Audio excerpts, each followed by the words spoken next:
दूसर संग नैना लड़ा दे, अरे ही तोला पछताना।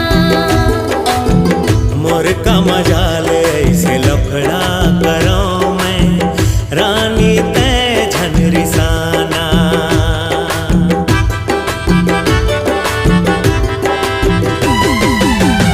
रोजे रोजे का भाटा खवाथस, कभू तै मछरी खवाना।